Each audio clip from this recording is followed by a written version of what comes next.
guys, it's Krista with Saddlebox, and in today's video I'll be talking about some things that I would recommend when buying a new horse.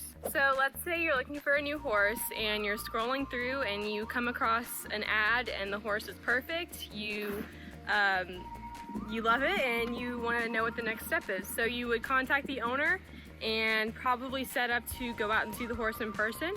So the first thing I recommend doing is to see if you can get any references on the person selling the horse.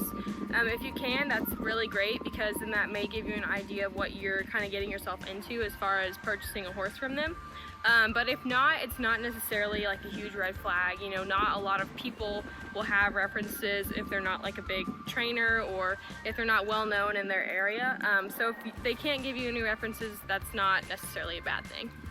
So the next thing I recommend doing is, you know, you're going out to see the horse, you've contacted the person, you have a time set up, and you're gonna go see the horse in person.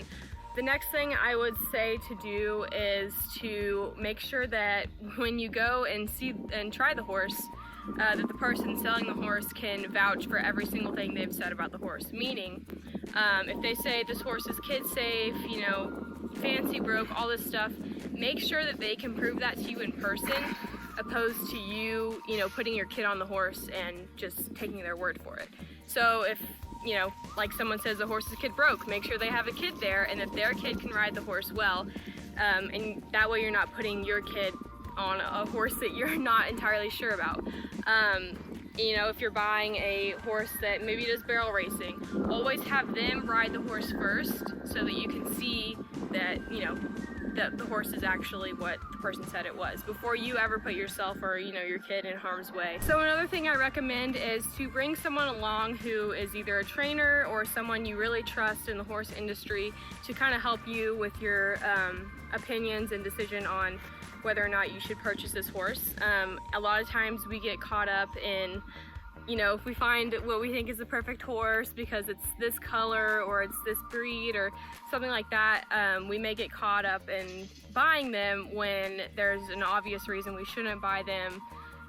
But you know, we don't necessarily rationalize that out. So it's good to have somebody else there who can kind of help you make the decision, especially someone who's, you know, a trainer or somebody who's very reputable in the industry to give you good feedback and ideas about the horse you are considering buying.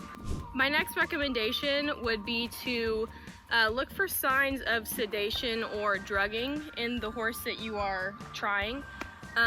Unfortunately, people will drug or sedate a horse before you come to try it. So it's kind of hard to, you know, you can definitely know if you draw blood on them if you're doing a pre-purchase exam.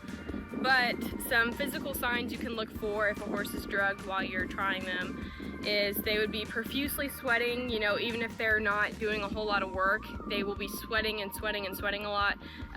Their eyes will be really tired. They'll just look really sleepy. They may walk a little funny, but then again, you know, some horses may just be, you know, it may be really hot outside, they're sweating, they're just laid back in nature. So it's really hard to tell if a horse is actually sedated or drugged, but doing a pre-purchase exam and drawing a vial of blood will absolutely tell you if they are drugged or not. So talking about pre-purchase exams, that's another one of my recommendations before getting a new horse. I always recommend to my clients to do a pre-purchase exam because they're just so important.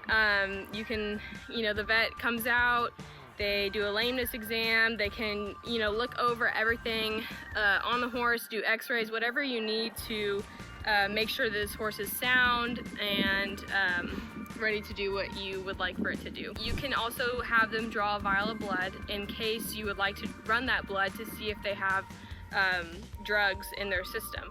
Now, you don't necessarily have to spend the money to run that blood. You can pretty much just have the vet draw the blood in front of the seller and they'll kind of know, like, oh, okay, they're gonna, you know, run this blood, and then that's when they'll, you know, if the horse is drugged, they may say, oh, well, they may have this or this or this in their system, so then, you know, you don't end up spending extra money, but it kind of, you know, it'll come out. So that's pretty much it for this video. I hope y'all enjoyed it, and happy horse shopping. I'll see you on the next one. Bye, guys.